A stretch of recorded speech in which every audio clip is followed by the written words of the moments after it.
Hello, wrestling fans. Here, what happened on the first hour of Monday Night Raw, April the 28th, 2025. The show opens up with Seth freaking Rollins, the Wise Man, Paul Heyman, and the newest member of their stable, Braun Breaker. Um, it was cool seeing Braun Breaker in a suit and a tie, and Seth Rollins has kind of like a Messiah-looking attire going like way back in the days he used to wear when him, Buddy Murphy, Austin Theory was a part of the Messiah stable. Um, Seth Rollins basically said that the future isn't Roman Reigns, the future is not CM Punk, the future is them. And other people in the back as well. He said that they're done sitting in the back, they're taking over the main event status.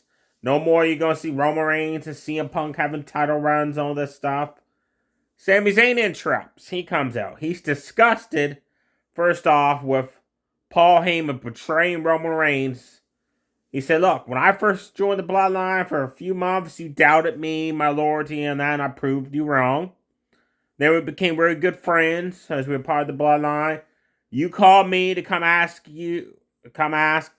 for assistance when Roman was fighting against Solo, and Jacob Fatu, the Tonga brothers, and I, being your friend, I accepted, came back to the Bloodline for War Games, and that. He said, but that, how could you betray Roman Reigns? He said, it just disgusts me. He said, and Seth, to scoop that low, he said, for you to turn heel, have Paul Heyman, low blow Roman, low blow CM Punk, just so you could curb stomp both of them, and to get the win. He said, that's not right.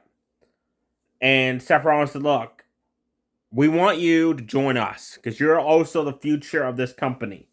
Going into the future, he said, you're one of the all-time greats, he said, and you're being held back. He said, Kevin Owens as well. He said, but think about this. Sami Zayn's never been world champion, never been undisputed universal champion, never been WWE champion. He said, if you side with us, that will change. You will get that title. Chances. You'll win that title.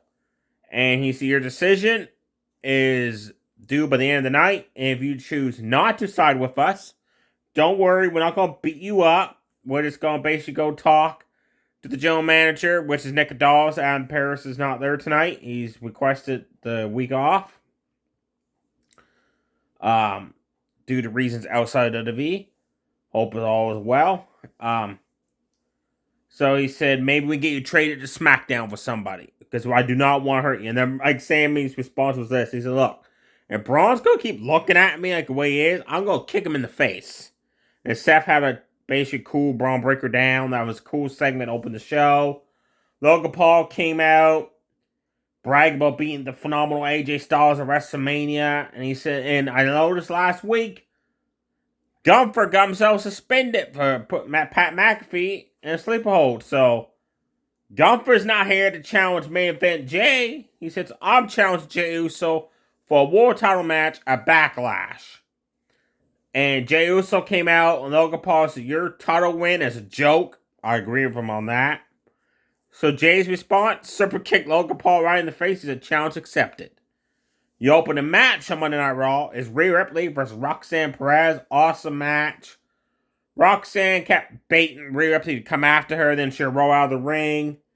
And then she threw a jacket at Rhea Ripley, distracted her, chop block her leg, stomped on it, bent it around the bottom rope, stomped on it again, kicked her the legs, smashed it 3 times off the ring post, bent it around the bottom rope again, and just damaged that leg big time. Rhea Ripley was limping around, couldn't put no weight on that leg. Rhea Ripley started fighting back, big boot at Roxanne. She came at her in the corner of a boot to the face, head bunt her down, massive clotheslines. And I love how she does the clotheslines. Like, she'll clothesline you down, then pull you back up, do the other one. That was cool.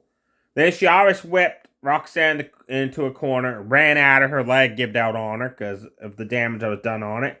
Roxanne came out of that corner with a massive drop kick, sending Rhea Ripley into the opposite corner. They hit 2 running uppercuts in the corner. A running drop kick right in the face in the corner. Top rope moonsault. Rhea Ripley fought back as she caught Roxanne coming off the top rope for a crossbody into a stalling suplex. And then delivered a massive clothesline. And then picked her up and tossed her like Razor's Edge style. That was awesome. Whip for Riptide. Julia comes out, causes a distraction. Allow Roxanne to inside career roll up, 2.5 count. Shining Wizard. Rhea Ripley kicked out, went for Riptide again. Julia attacks her, chop blocks the injured leg, so Rhea Ripley wins by disqualification. Then a 2-1 beatdown to Io Sky makes the save, and she's cleaning house. Like, running uppercuts, drop kicks, knocking down both Roxanne and Julia until she went to do a move off the ropes. Julia tripped her on the ropes. They just started doing a 2-on-1 beatdown on Io Sky till Rhea Ripley got in the ring and chased him off. Julia is a part of the NXT roster, but the draft is coming up, so they're trying to see how the fans react to her on the main roster. And she's getting an okay response. Up next, on the second hour, we have, I don't know if this match happened in the second hour or the third hour, but Stephanie Valga, your NXT Women's Champion versus Ivy Nile, and the Judgment Day is in action against the Viking Raiders. Austin Theory, Grayson Waller had a quick segment amongst the fans. And Grayson Waller told Austin Theory, look, last week I went to Adam Perez, man. I tried to get us a tag team match. He didn't give us one tonight. So went to Nick Dallas. And I got a match next week. And Austin Theory's like, well, you got a match, but I don't. And Grayson Waller's like, look, man, I tried to get us a tag match again, but Nick Dallas basically saying, me as a singles match is better. Maybe I'll try to get you a singles match now, okay? Then he takes off, and you can see Austin Theory isn't happy, so they're still continuing that storyline where you're eventually going to see Austin Theory turn good and break up with Grayson Waller.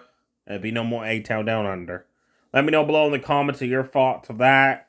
Do you want A-Town Down Under to break up, or do you want to keep them as a tag team? Honestly, they haven't really done nothing as a tag team, so I'm okay with them breaking up and having Austin Theory be a face for the first time in his career. Stay tuned, everybody. Too sweet. Bye.